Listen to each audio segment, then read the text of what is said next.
Saturdays at 7:15. Welcome to Let's Talk Racing. We've got Pearce, Collin Brown, myself, Roger Brehm, sort of, kind of here. Ready. You got Collin's father here too. Yeah, I'm just. He's always. I'm the official program observer. He's the voice. He's the off-camera voice. He's the other voice off the camera. Yeah. What was it? What's John Brown? No. Scott. Scott Brown. There we John go. Brown. John Brown. That's pretty good. I'll knock you down. Hey, what can I say? So going into the Eldora race, we've already heard that about 20 trucks have already hit other people or the walls. Been keeping up with a lot of that stuff, Al? I know you haven't. You said you hadn't. I have not watched a bit of it. I've been doing other stuff all day. I hope to be home in time to watch it on TV, though. Collin's been glued to it all day. Yeah, I've been watching the practices. The one they had this morning, I was kind of watching it. See a lot of trucks try to go to the bottom, and the ones that would go to the bottom just end up sliding right to the top, bounce off the wall. They're trying to do that slide job, you know, trying to get down there trying to figure it out, dig it into it. They did have a problem. Was in turn 2. Everyone's been spinning in turn 4. Well, there's a big bump that was starting to kick up in turn 2 where they were going into it so hard and kicking the dirt up. It was already creating a secondary roll before the wall. That's not good. It was upsetting a few of the trucks. Now this is Tony's track, right? Yeah. Yep. He was up till about 2 o'clock in the morning. I was watching some of the videos he was doing from last night where he was working on the track. Well, I was just going to say, I bet he's periscoping all Is it in that pretty good shape, look like? Yeah, it looked Was there pretty a whole good. lot of dust or mostly It was wet down pretty well? It was wet down pretty good. Trucks don't seem to get as dirty as you would think, like regular dirt cars would. Okay. King Schrader might have a good shot at it, though. Yeah, he's been behind the wheel before. Well, who's in it? I know the Dillon brothers are in it. Dillon boys are in it. Keselowski's in it. Brad's in it. I think that's kind of it for big names. Oh goodness! I'm gonna be right back. You can hear them guys talking. I gotta go hit something on another computer to create some bandwidth. That's all the big names? So what do we do? You're doing racing news right now. We got Danny Edwards. We're gonna call him at 7:15. Okay. So what do we do till you come back? I'm just going right around the corner. Take me 10-15 seconds. We need to talk about New Hampshire. Tell us about your. Oh. What was the best thing you ate while you were up there? Food was no issue in New Hampshire. There's nothing great. You don't have a favorite spot? No, I just no. Are there a lot of lobster places up there? No, I wasn't there long enough for that. I got there What Friday. about the baked beans? Did you load up on the baked beans? That's in Boston. I was in New Hampshire. Well, close enough. 90. Well, they said it's 90 miles, right? It was not a great race. It was. As often happens up there, the good guys are so much better than everybody else. Everybody else never really has a shot. Edwards led a long time, and then Busch led a long time, and then pit stops came along, and Keselowski led a long time, Harvick led a long time. Busch had what he thought was a flat tire, pitted under green, got out of sync, got way behind, was lucky enough to get a caution pretty quickly, and it put him back in the lucky dog position. With another caution, he jumped, he unlapped himself, and once he was out front at the end, I mean, it was not even close. You knew he was going to win. Oh yeah. Yeah. There was no second thing about it. Brad had a decent car, just didn't have the straightaway speed. And he looked like he could catch him, catching him at the end, but he just coming off the turn and down the straightaway. Well, he just didn't have enough to step with him. But you often wonder, you know, he was catching him toward the end, but was Kyle actually going 10/10? Well, that's was he going wide open? Did he have some in reserve? The thing about Busch is that it's still just amazing. He's only run eight races this year. He missed the first 11. He's run 8. And he's won 4. He's won 3. And now 4. He's won 3. He has come from 40th or 41st in points. To like 33rd now. Well, he'd come from 41st after when he went to Charlotte. He was 41st. Okay. He's now 33rd. Right. So he's gained a lot of positions. And he's not that far out of the top 30. And there's absolutely no reason why he won't get there. Not this weekend. Probably, maybe not Indy weekend, but maybe by next Pocono. Okay. Because the guys ahead of him are better. The 3 guys ahead of him are better than the 8 guys that he passed to get here. Mm-hmm. So it'll be a little bit longer before he gets to the next 3. Right. So, but he'll get there. And when he gets there, I don't know why anybody. Who would he knock out? Well, I don't know. I don't even know who's 30th right now. Yeah, so I'm trying to figure out who would be the 3 that he's got to. I don't know how far down. Yeah. But once he gets there, once he makes the chase, yeah, I don't see any reason why in the world you can't count him as a contender, possible contender. Yeah. Well, I mean, he's a contender every year until the chase starts. Well, but you know, yeah. it could be that early in the years before he's used up all of his good races early in the year where it doesn't really matter. You know, you win them early. That's true. You know, you're coming on now in the middle of the season. The thing I'm thinking about is if he goes into the chase with 5 or 6 wins, you got 3 now. Mm-hmm. And if he goes into the chase with, he would be leading, right? Does Johnson have 4? Johnson's got 4. Yeah, he's got 4, so he would be leading. So he's 1 behind And Johnson. Harvick's got already. 4. Junior's got 2. 3, I mean. Harvick's got 3. And Bush has now got 3. So, you know. But the point I'm going to make is it seems like if he's peaking right at the right time, right at the end of the regular season, you know, you got to figure he's awfully good. Mm-hmm. Roger's got his Kyle Busch shirt on tonight, so in honor Oh, jeez. of who's hot. So. And the other thing is, if you remember now, New Hampshire was the last race they run before they start going back to other tracks a second time. Okay. So he's already won at New Hampshire. New Hampshire is a chase track. Right. Indy's not, Pocono's not, Michigan's not. All those places coming up are not chase tracks. He has won on the most recent chase track. Mm-hmm. So you got to wonder, hey, that's pretty good, you know. So I think when he makes it, as he will, that'll be a pretty good thing. And I did some research the other day. Here's something else that will come as a stunning surprise. Dale Earnhardt Jr. has won 2 races. Yeah. Correct. 2 plate races. Yeah.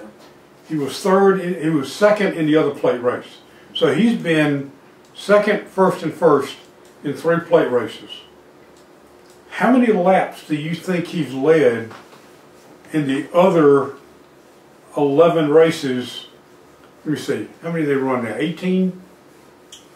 How many total laps? Yeah. No. How many races do they run that he right now? led? Roger, how many races are we in? What's the points? 18? Yeah, it should be about there. Well, no, we got 8 to go till we're at 10 left. So that's 26. So he's won. They've run 17. Yeah. Yeah. And this is 18 coming up. Right. Okay. 3. So Of the 14 races 14 that Junior races, has run, how many not laps? on plate tracks. Mhm. All right? Mm-hmm. How many laps has he led? Well, he led at least Less than a lap 10. or 2 in New Hampshire Less while than 10? guys pitted. Yeah, he No, he didn't. didn't get credit for leading No. on it. Not lead a I lap. don't think he led Really? any, has he? Do what? I I don't thought think he's led any, has he? I thought he stayed out long enough while they You're were closer pitting. than most people. I was saying less than 10. Yeah, He's led 9 laps Wow. all year, other than the plate. the three plate tracks. That's not good.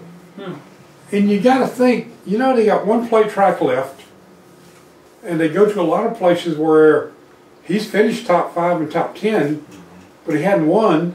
Well, now they're monkeying around with the And the you- package of the car, yeah, so you you don't just- know what you're going to get now. You just got to wonder, will he ever have a shot? If he can't run better Yeah. at the 10 chase tracks that he has, then he hadn't got a chance. Until they get any kind of consistency with their 1.5 miles, Yeah. he's never going to win a championship. And it looked like they had made some gains with Letarte in the last 2 years while Letarte was there on the 1.5 miles. Now he's gone. But Yeah. he's gone now. So, and that hasn't really the 1.5 miles tracks they've been on this year. He hasn't shown much. I was stunned at the number of laps that he's led in the other 14 races. Just 9. It's just, I mean, he's the guy. He's the spokesman. He's the head man. NASCAR loves him to death, and he's not any better than that. It's just hard to imagine. So, but anyway, you know, if you can win another plate race, if you can win 3 this year, maybe win on a mile-and-a-half track somewhere. Well, if he can pull out a Pocono or pull out Michigan, any of the places where he has actually had some success, and add that to his plate Or races Charlotte, if you this win year. at Charlotte. Yeah, and he's run well at Charlotte. No. Before. He's run well at He Dover. ran out of gas a couple years ago and failed to win the 600. Let Harvey beat him at the last 300 yards. Yep. So anyway, are we calling Danny or is Danny calling us? We're going to call Danny. Okay. Using the second phone, right, Roger? Yeah. Call from Joy Johnson. Oh, jeez. Figures. Oh. I don't know what that is. Hello. It's kind of scary sounding. Yeah, When your producer gets up and leaves the room, you gotta yeah, worry. well, that's Roger's always playing with the new toy, so he's fallen in love with Periscope now. Yeah. Oh Lord, I don't know anything about that, but I hear it's weird. Tony Stewart, his man, got him hooked on Periscope. Periscope. So I wonder how many other drivers are doing Periscope. Did either of y'all watch Sunday? did what? Did y'all watch the race Sunday? Oh, yeah, I watched Yeah, we watched it. Did they ever mention Tony Stewart? No. Did they ever mention? Well, when he did a pit stop, they. Yeah. But did they ever mention Gordon much? Not really. It's kind of quiet. Gordon ran in the top 10 at times, was making gains, but that's just kind of, he's just running. But the surprising thing was how bad Jimmy was all day. Yeah, the Jimmy complaint was out of the picture all day. The complaint I've heard about NBC, and again, I'm there watching in person, so I don't watch on TV. I'm looking forward to the Brickyard. The complaint I hear about NBC is that they stay on the top 2 or 3 and seldom go back. Okay. They don't go much beyond, you know, unless there's a reason. Well, like, ooh, there's Junior Lappin-Danica for the 3rd time. Let's see what happens here. You know, other than that, they don't seem to do a whole lot of looking back through the field. Yeah. So I don't know. Well, it's a new team, you know, so I guess they've got to go through some races and. You know, I did not know this until recently. NBC actually televised 2 races early in the year, or I'm sorry, yeah, early this year, that were not aired. They set up, they had their people there, they did they did some practice? They did everything that. exactly like That makes sense. it would be done, and yet they did not air They it. did it for And practice. then they sat down in a room for maybe days and days and days and went over it and said, wow, okay, we can't do this, or, you know, we can't do that on air, so That's good. interesting that they put that much into it. They basically televised 2 before it even began. No wonder Fox ever thought about doing that. I don't know. Probably not. You got to pay. Sometimes union, it seems as though they need some scale. practice. Yeah. You got to pay union scale on Well, how about when Bowman's car kind of blew out there? And then Yeah, that was some comic relief there. I don't know. Did they ever figure out what was burning? I mean, what was it? I guess the brake rubber got wrapped up in fluid there or versus something, brake. you think? Yeah, brake fluid would brake burn. fluid probably. Well, sometimes it's kind of like the Richmond race where those tires were peeling apart and you get rubber back on the hot rotor and stuff. I don't know if that's what it was, or I didn't pay close enough attention to hear what they thought when they were speculating that was causing the fire. The firemen provided comic relief though. Yeah, that was Keystone Cops interesting. there. Spilled about half the fire extinguisher. You want to hurry, but you got to go slow enough that your feet can keep up. All right, go ahead and give Bubba a shout. All right.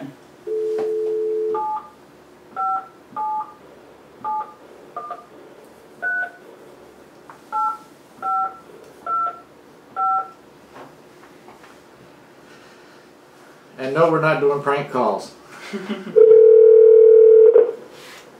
That's loud. Your articles are pretty good there, huh? That's cool. You get to watch it while we got to do the show. That sucks. Hello. Hey, Bubba. Hello. What's happening? Oh, not much. How you doing? Doing good. My voice is a little crappy right now, but I got Al Pearce with me and Collin Brown also in the shop here. Okay. Hey, Junior, how are you? I'm doing well. How about y'all? We're just sitting here killing time, waiting for Saturday night. Just like you. That's right. It'll be here soon enough. Tell us about Saturday night. What do you expect? What do you think you will do, and what do you think others will do at the racetrack Saturday night?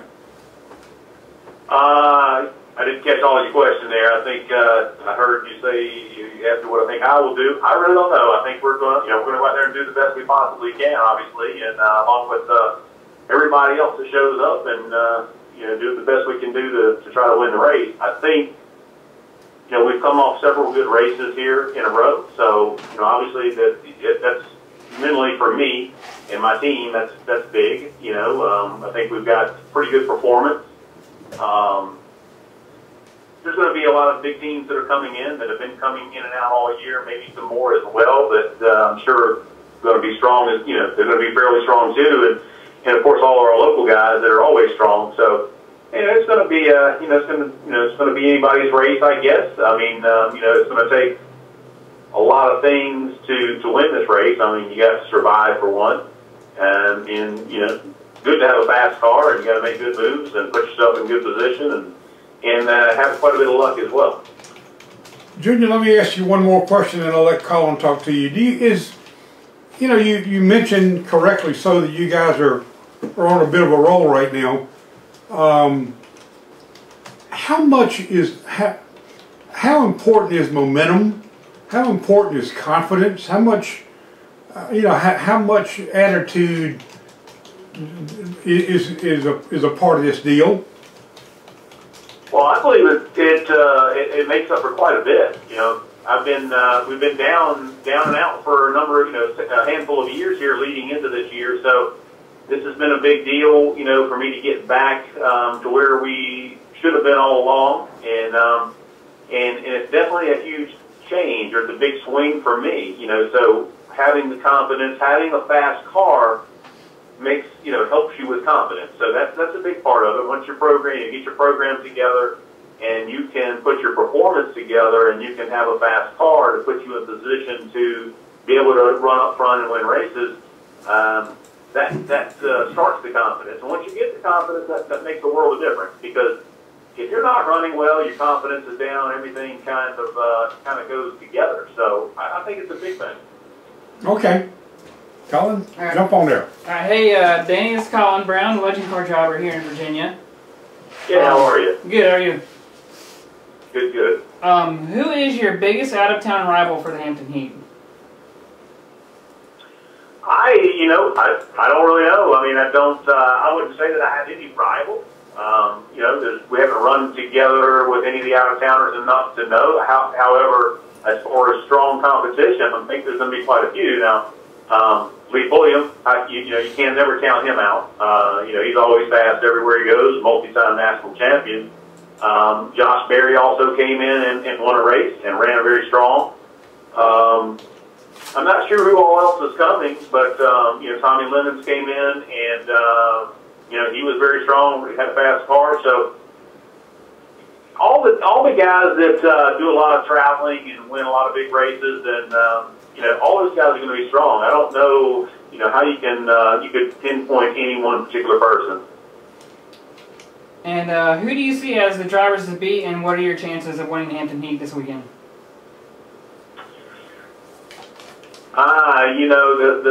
The list of drivers to beat is pretty long. I think that list is pretty long. Obviously, one of the best drivers that I've ever raced against at Langley would have to be my brother. Naturally, I think he's probably the best, one of the best guys ever raced around Langley. So, regardless of his situation, he's always going to be strong. Big races, he's good at keeping himself in that in position. But man, I really don't know. I mean, my chances, I feel my chances are as good as anybody's. I mean, because to win this race, like I said, it takes several things. You know, it's good to have the fastest car. However, the fastest car doesn't always win. You have to have good strategy. You have to have good preparation, and you're going to have some luck. And you also got to look back at, you know, who's won the race. You know, I haven't won the race yet. I think the very first race, we did just about everything but win the race. We were, you know, we sat on the poles, led the most laps, led halfway, and ended up getting beat in the end by Nick Smith. But you know, Steve Falk, he's always a contender. He hasn't been running here much, but you know, that doesn't mean much either. So, like I said, it's a big race. Anything can happen. You know, we're gonna go in with the intentions of doing the absolute best we can, and hope it's enough. Junior, let me ask you this: you've been at Langley longer than or as long as anybody. You and your brother.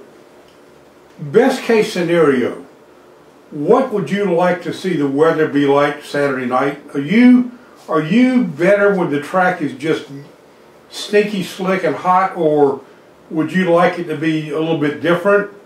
Or does your experience let you run under either of those two conditions? You know, right now, I don't have a preference. I mean, you know, as far as comfortability, you know, obviously it'd be nicer if it was cooler, just, you know, for the teams and drivers and everything. But, you know, as far as how the car will react, you know, I think our car is capable of running good regardless of the temperature and conditions. So, you know, I'm not really concerned about that, and I don't really have a preference either way. The other question I might have is, it also ties into the fact that you've been out there forever. Do you ever go home on a Saturday night and think, you know, I learned something tonight. I never knew that if I did this, the car would do that and we would do this? Or do you think you know pretty much everything there is to know about getting around that place? Oh, absolutely not. I mean, I think that that's forever changing. So yeah, always learning, you know, always learning something, and something that, you know, I learned a long time ago that just because you tried something once upon a time and it didn't work does not mean it's not going to ever work again. You know, the setups have changed so much, the technology's changed. You know, the track conditions change, you know, repaving, you know, redesign, apron, you know, being implemented. So things are always evolving, and you always have to try to be learning something, because, like I said, there's always somebody else that's, you know, going to better what someone else is doing. So, yeah, you're always going to be learning. When you stop learning, man, I think you're pretty much done. And with that said, I think, you know, it goes to show, you know, we've been running for the last few years not very successfully. So if I'd have known everything, I would have been running well. But, you know, obviously we weren't. So that just shows you right there. We've been racing out there for like 31 years. But, you know, like you said, always learning something new. And there's always new things to do and try. And, you know, there's always somebody that's going to come in that's going to be better. How careful are you with giving advice to young outside guys? If an outsider came up to you Saturday night and at 2 o'clock and said, hey, listen, I can't really get a grip on this racetrack, do you have any secrets you might share? Are you at a point in your career now where you don't mind telling people things that you and your brother had to learn, or do you still always hold something back? Well, I mean, as far as, you know, if anyone were to ask for advice, you know, on things to do or not do, I mean, yeah, I wouldn't be opposed to helping. Setup knowledge and things like that, that's so different for every team. So you can't really, you know, you got to be cautious about going in and telling too much about what you're doing or what they need to do, because sometimes that can hurt someone more than it can help them. You know, everybody's working on their own program, on their own agenda, and not everybody is, you know, has the same equipment or you know, the same baseline. So you can't just go in there and tell somebody to do this or do that as far as the chassis setups or the handling. But as far as trying to help someone out, to try not to make mistakes, or what to do in certain situations on or off the track, I mean, those are things you can kind of help people with, or at least rookies or young people that haven't been in, haven't done it before. So but you have to be careful not to offer advice when it's not asked. So, you don't want to go and try to tell somebody what to do. So, if someone asks certain things, certain things you can tell, certain things you might not want to say a whole lot about. Who helped you the most when you were coming up? You can remember back that far? Well, my memory's fading, but you know what? I don't know. There was quite a few people, and most of the things that kind of helped me was just paying attention. We kind of came up, and kind of learned as we went. My team, we came in and we didn't know a whole lot, and we just had to learn and go through the school of hard knocks, really. But there were some drivers that I kind of watched. I don't remember anybody really telling me what to do or how to do things, but watching certain drivers and how they approach things. Phil Warren was a big one that that I kind of watched and got to race with him for a lot of years, and always tried to pay attention to how he approached the races. In my early days, I'd find myself in trouble, and then I would see him. He was always looking good at the end of the race, trying to figure out how to do that. So there's things you have to learn, but a lot of it I learned was just by watching, by paying attention, and then making mistakes and trying to learn from them. What's been your biggest challenge so far this season? I think we got off to a little bit of a shaky start. I mean, we built a new car, and we didn't get any track time with it, maybe just a handful of laps prior to the season. And we had some issues in the first race, got the front end knocked off of it, and had to go back to work there. Then we had another race where we got hit, got knocked into the wall, and got suspension up in the body again. So we were working on the car a lot, and it took us a little while to get things settled in to where we could really start concentrating on making the car better. We knew the car was pretty good in the beginning, but we just needed some more time, some more races, and some more data in order to start dialing in on it. So, I don't know, it hasn't been anything major at this point other than just overcoming some obstacles that, I wish they weren't there. But, everybody, that's raced has those things that you have to deal with. So, there's you can always go back, everybody can go back and say, well, if this wouldn't have happened or that wouldn't have happened and this, we might be leading the points. Well, everybody's got those scenarios as well. So it all works out in the end, but, we're maybe getting, we were a little late getting to this point. It was halfway through the season already or beyond halfway when we started running well. But, we're here now, so we're going to make the best of it. Got any ideas when you might ever get another try at Xfinity Series? I don't see that happening. I think we've definitely, too old for that. Just not in that, would no way in shape or form, I'm sure, not be on anybody's radar to drive anybody's car. So, and we would definitely not try to venture down that road to do it ourselves again. So, that's been a long time ago, and, we did okay for the little bit of racing and the limited deal we had, but, didn't work out for the long run, so here we are. Junior, have you and Greg ever reached a point where your rivalry sort of went beyond what it should have, and did did people with a family background step in and say, listen, you guys are brothers now, we don't need any of this carrying on? Or have y'all always sort of gotten along pretty well, even when you were racing really hard against each other? I mean, I won't lie. I mean, there were some times probably back in the mid-late 90s. There was a little bit of tension here in the shop. We've all, not always, but most of our careers we've worked out of the same shop and worked together.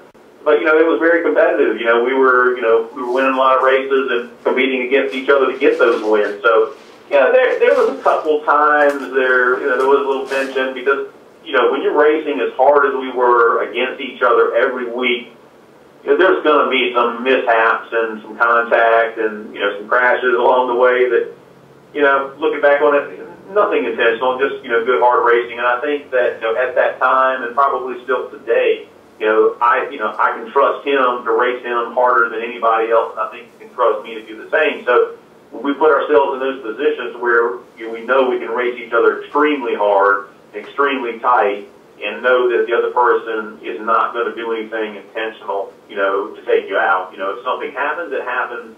But for the biggest part, like I said, we've been doing it a long time. There's only been a couple times where maybe a little tension between the teams in the shop. The reason I brought that up is there is a story about maybe 8 or 9 years ago that the Bush brothers had a couple of run-ins at Charlotte, among other places, and they went home for Thanksgiving after the season and were being so difficult with each other that either their mother or their grandmother sat them down and said, listen, you two boys are not going to have Thanksgiving dinner with us unless you clean up your act.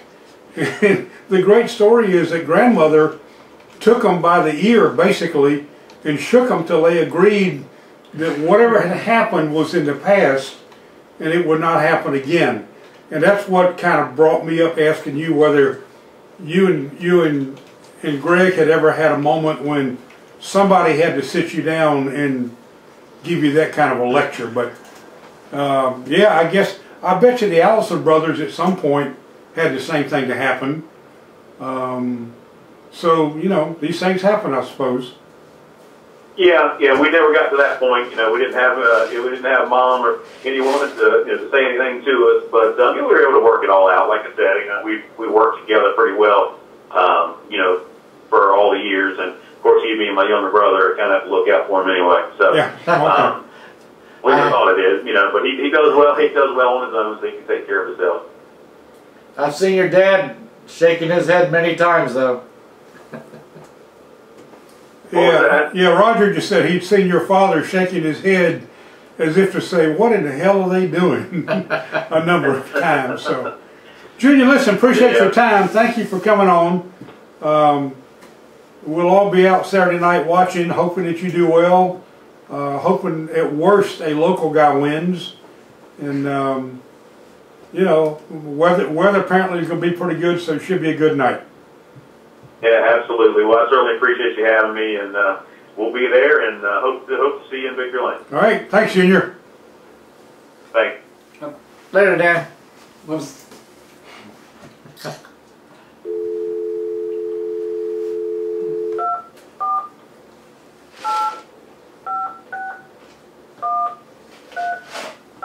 You say Bush's grandmother grabbed him by the ear. That's some big ears. Listen. Forwarded to an automated voice messaging system. 2 4 8 5 6 1 3 5. I'll tell you what. Hey, I don't know what to have his number written out on the thing. Hey, What's his name is Obama doing what he did to, what's his name today? Let's call Marty and get his prediction about Saturday night. Okay. You got his number handy over there? Or Yeah, 897. We'll just dial it on the phone. Right, go. 2917. But you did need to put 757 in front of that. Oh, it was. Start again. 757. That's all I'm saying. 897. 2917. Donald Trump and everybody tonight. He's busy right now. That doesn't sound right. Try it again. On his phone busy. Get your dial tone. Get dial time. Alright, let's see, where's that dial tone? Just hit the speakerphone thing you just did. Alright. Right. What was it, 757 what? 897. 2917.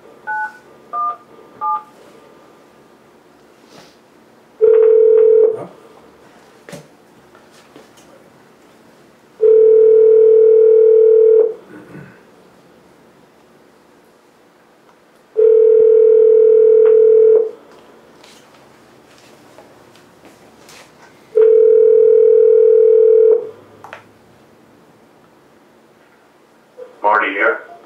Marty, Pearce. Hey, Hey, what's up, man? Hey, you're on the air. Keep it clean for a change. I'm in a movie right now. Oh, all right. Then we only need you for. We need you I've got a for. couple of minutes. They actually have a speaker. I need you for 10 seconds. Who's gonna win Saturday night? I'm gonna go out on a limb and say CE Hawk. Okay. I think Danny is got a really good shot the way that he's driving. Of course, Pulliam came here and did a great job. Just having never seen the track, he won a race. Like the second time here. So either of those two would not surprise me. But CE always seems to find a way to get it done. Raced it all this year. I think he has a decent shot. Okay, yeah, we just talked to Danny for a good long time, and he feels pretty comfortable. He also mentioned Pulliam, and I don't think he mentioned CE. Didn't mention his brother, interestingly. Who else did he mention? Tommy Lemons. He mentioned Lemons. Yeah. I think. So anyway, what movie you're at? What movie are you? Well, I'm actually over at the Narrow. There's this movie. It's called Our Man in Tehran. It's a documentary that follows up on that movie Argo that they had a few years ago about the movie being made. Yeah. The people, the Americans out of the Canadian embassy. But yeah, they're having somebody kind of stand up and speak before it starts. So it's still a couple more minutes before the movie starts, actually. So I do have a couple minutes. The guy who's standing up is someone. If you were a real racing guy, though, you'd be watching the truck race tonight on TV. Yeah, I'm not that much of a truck guy. I actually see this particular documentary. Okay. Yeah, kind of cool beat over here. You around for lunch tomorrow? Yeah, that sounds good. Where? Lobster? That sounds even better. Okay, I'll see you there at 12. All right. All right, There's thanks. a waitress there. You need to find that out ahead of Oh, that's right. If she's not there, we'll go somewhere else. There you go. All right, I'll talk to you tomorrow morning. See. Thanks for your prediction. All right. So Marty's done. We're done with him. I was trying to keep this show on. Well, I'm just. Let me get with Dylan and see if we can call him early. I'll take and put his number up there so you can call him. Hey, I want to say something. Go ahead. You're on here. You can go do whatever you want to. I want to say something about your buddies at that keeping up with the NASCAR media site. Oh, yeah. Oh boy. Okay? Oh boy. I have disavowed myself of them. Oh, you did? Did you? Learned your lesson. I've quit. I have not. Oh, he thought he accidentally kicked you off. He asked me to reinvite you back in. Oh no! I took myself off. Yeah, he sent me a thing yesterday. He says, "Man, I must have did something wrong. I must have accidentally deleted Al off of there. Can you add him back in?" I don't want to be back in. Okay. And I'll tell you why. I'll tell you why. Wait a minute, and I'm being very honest. And I thought about this all day today. I don't care what anybody posts on that board about opinions. I don't care what they think of Mike Helton. I don't care what they think of Brian France. I don't care what they think about Jimmy Johnson or Rick Hendrick or anybody. I don't care about their impression or their opinion about these people. What I do object to is they use language that I don't know that any self-respecting person who can type would want to use. Yeah. They use terms and characterizations of people that has nothing to do with that person as a person. It's all about the position. Brian France is a, and then it goes off on some great long tirade using language. How old are you? 20. If your daddy heard you say some of the words they use, he'd whip your ass. Trust me. Trust me. So that board lost my respect when they told me in one of my responses, "Oh, you can't take it, can you? You must be some yada yada yada who doesn't like real manly talk." Well, one of them made the mistake of saying, "By the way, what are your credentials? Why should we even listen to you?" Well, I proceeded to give them my credentials. Yeah. And they proceeded to say, "Well, That's pretty impressive, but you'd be more one of us if you had not been an officer in Vietnam and you had been a grunt. Well, I'm sorry.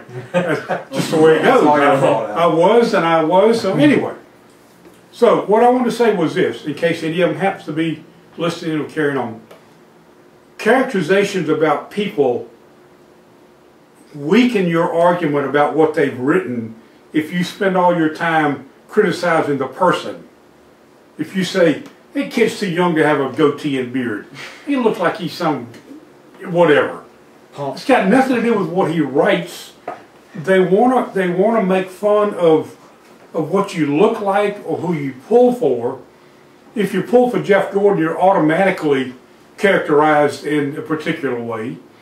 If you don't like Tony Stewart, then you're obviously not a real man, and stuff like that. And the other thing that I took myself off the board. They didn't do it. Okay. They keep talking about made up stuff. Well, so-and-so has another column about made up stuff.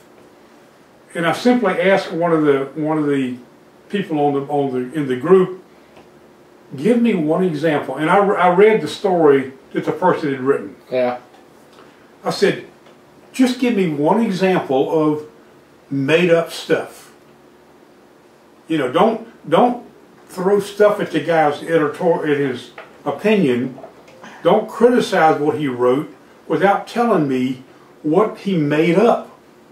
Well, everybody knows NASCAR wants Junior to win the championship. They're doing a terrible job of letting him do it. Show me, right, show me what they've done to help him win a championship. Hey, have you seen somebody throw a bottle or a mysterious caution? And everybody get his knows, back or... and it's amazing, everybody knows that they're going to let Kyle make the chase no matter what.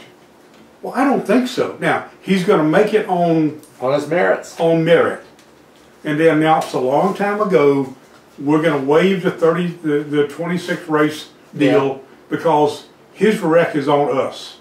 It's our fault. Well, see, they made exceptions for him. No, they didn't. They made exception for Tony last year. Yep. If he could have won a race, made exception for Denny Hamlin last year. Yep, same thing. If Kyle Larson makes the chase field this year without running a race because he skipped one, they'll let him in. They'll make an exception. It's a medical issue.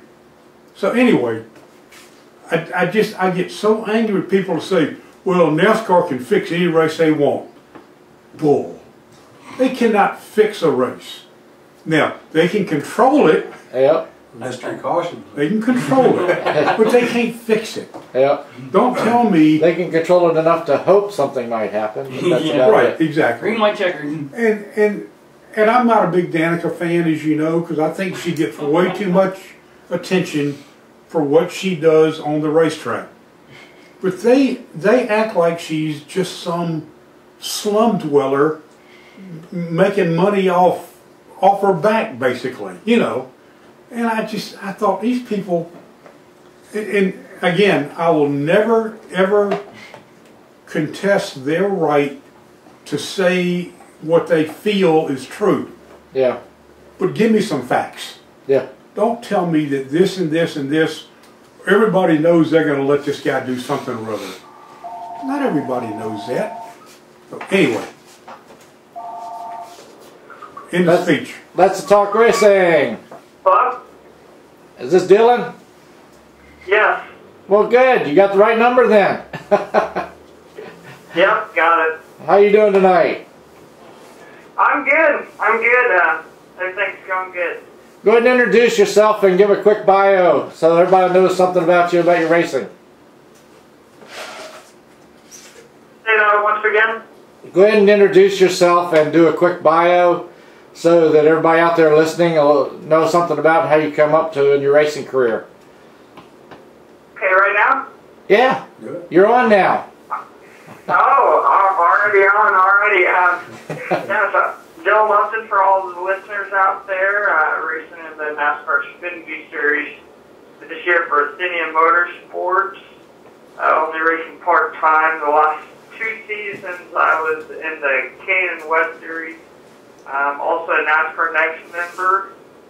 So I found a lot of success out west last 2 years, so decided to move up this year. Got started racing when I was probably 13 years old, racing go-karts. Now I'm 21. Also a student at UNC Charlotte studying finance, just in case racing doesn't work out. Well, that's good. You got a B plan there. Exactly. You got Al Pearce from Autoweek in here with us, and also Collin Brown. He's a local Legends driver. Okay. Nice talking to you guys tonight. Now, where are you looking? Now, where are you right now tonight? Where are you sitting or standing? I'm standing at the gym right now in California, about to walk in a little bit, but I'm relaxing in California before I have to go back east for school and these next few races I'll be doing. Now, where are you in school? UNC Charlotte. UNC Charlotte. I'm at UNC Charlotte doing finance. studying finance. Oh, okay, okay. And you're in California right now. Did I hear that correctly? Yeah, I was born and raised out here just outside of Sacramento, so I'm back visiting family for the next about a week, and then I moved back out of Charlotte to my apartment out there. Now, how far are you to the nearest In-N-Out Burger? Well, like I said, I'm standing outside of the gym right now, and I can see one about a mile away, just out of the distance. Oh, I envy you so much. Oh yeah, I definitely wish that I had In-N-Out out on the East Coast. Well, I don't know if that's a good idea, because if they were over here, they would no longer be that mystical, magical thing that you can't get anywhere except out there. So I think a great deal of their attraction on the East Coast is that we can't get them, and we look forward to going to Phoenix and Vegas and Fontana because we can get them out there. Yeah, that is true. That is true. It is true. Jump in there, son. Hey, Dylan, back when you ran the K&N West Series, how do you feel that the competition compared to in the East, in the West Series to the East, when you ran Iowa for the combination race? Oh man, we struggled in Iowa. I remember going back there. When I ran for Sunrise Ford, our short track program and road course program was top notch. However, we were struggling on the bigger tracks. We really struggled at Phoenix, Iowa. All these East Coast teams, they have a lot of resources, being so close to the, bigger national series. There's a lot of information that gets passed along to them. So I'd say the West is a little bit at a disadvantage.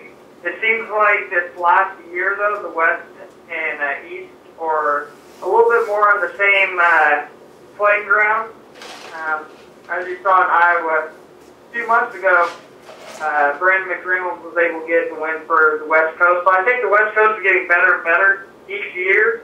But I know for the last 2 years, we struggled a little bit at Iowa. Now you got what, Zaxby's on your car? Yep, I have Zaxby's on the car for this year. Oh, okay. I didn't know that.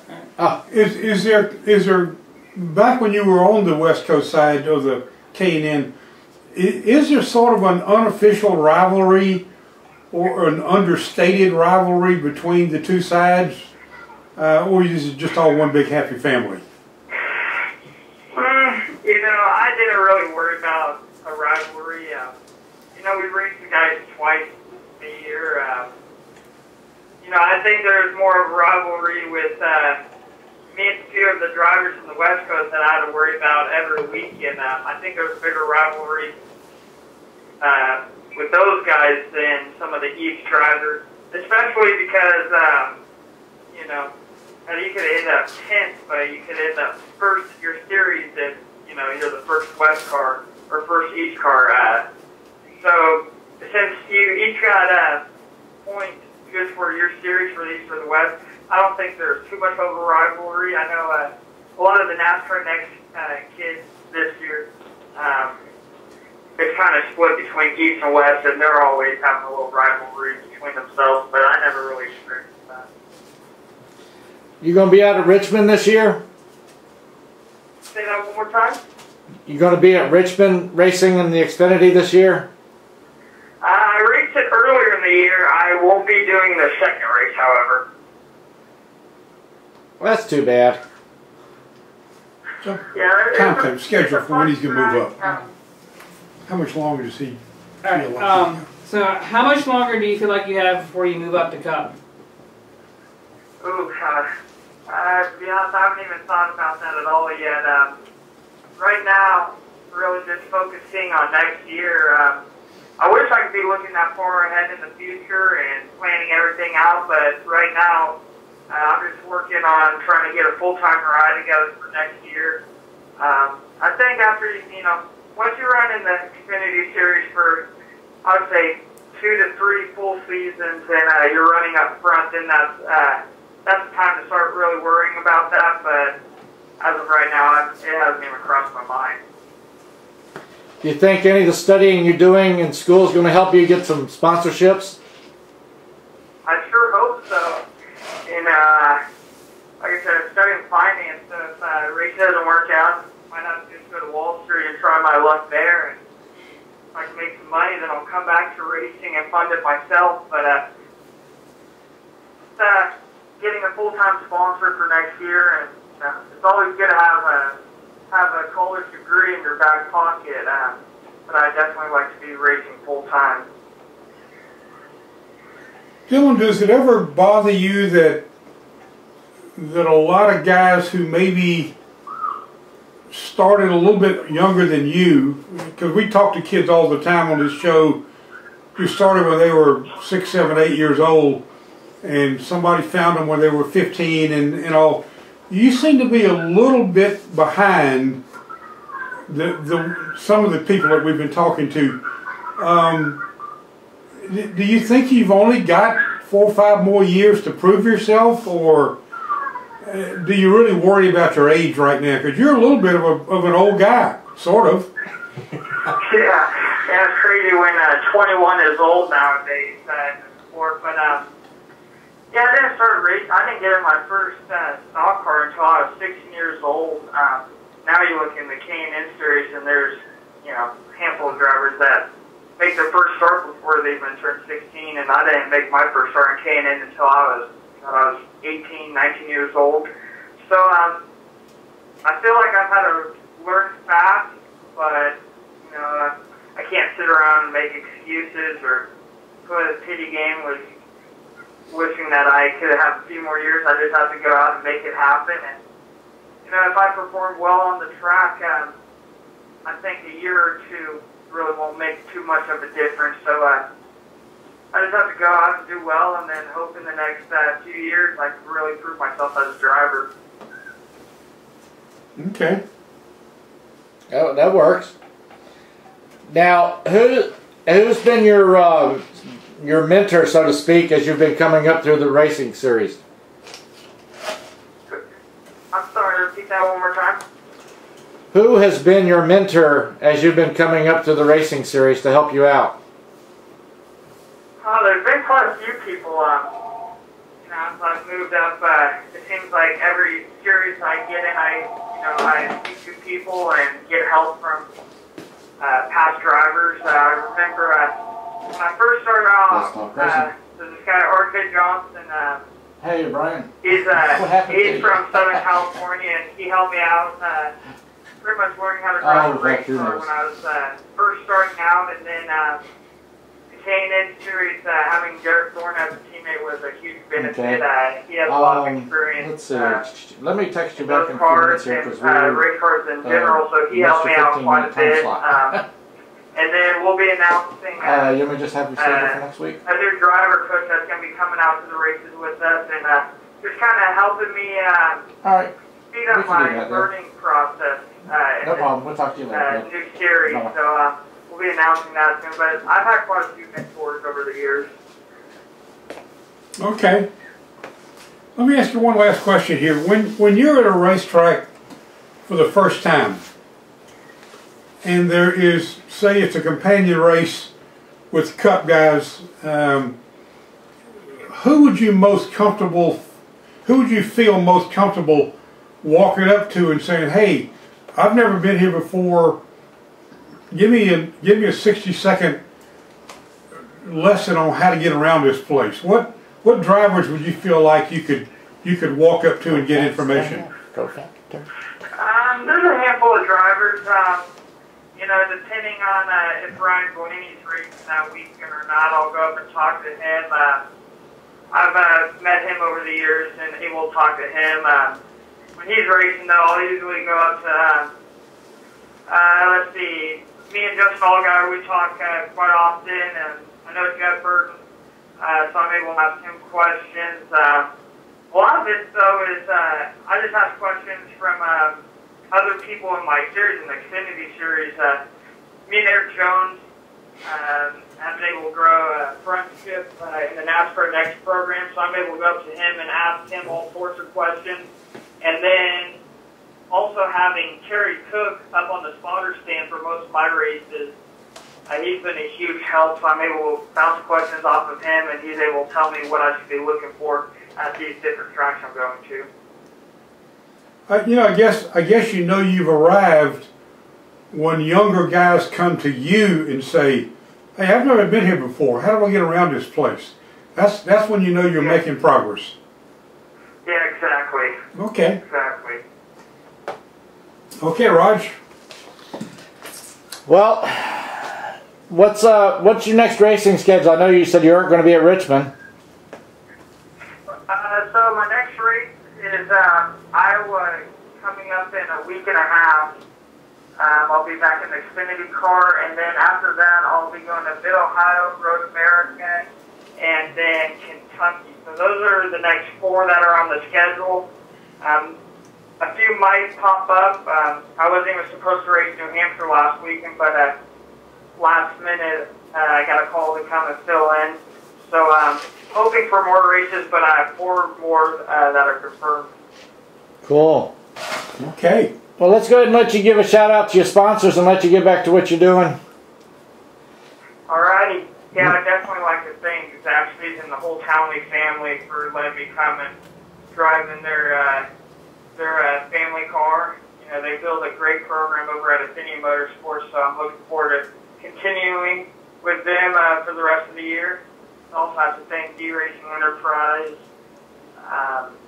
Let's see, Simpson, Bell Helmets, GoPro, and then all of my family and friends that have been supporting me over the years. Cool. All right, we'll take and let you get going, and we'll catch you back on here again another time. Go have an In-N-Out burger. Go enjoy an In-N-Out burger from me. Alrighty, I'll have to do that. Thanks for having me on the show. Talk to you later, Dylan. Thank you. Alrighty, bye. Bye-bye. But that is true. If they had them over here, they'd just be regular. It'd be like Coors Light. Like McDonald's. It'd be like Coors beer back in the day. Believe me, they wouldn't be like McDonald's. I guarantee you. Al, you just be like Elvis and jump in the plane and going out there for the day, get like you a peanut butter and banana sandwich and an In-N-Out burger. They'd be like Chick-fil-A maybe. Chick-fil-A. That's how popular they'd be. Yeah. Okay. Well, you'd be glad to know Brian did call, but I told him we'll get him on next week. I hope so. Come on, Al, you don't want to kill 30 more minutes? Because I do want to watch a truck race at 9 o'clock. You don't want to kill 30 more minutes, Al? I'm sorry? I said you don't want to kill 30 more minutes? Yeah, at the restaurant. No, y'all can do it. I go over and have dinner and tell the guy I'll be here later to pay the bill. That's nice. All right, we'll catch everybody next week on Let's Talk Racing. We're going to get out of here. Everybody enjoy tonight's races at the Eldora Speedway. The trucks are always pretty good. See you next week. See ya.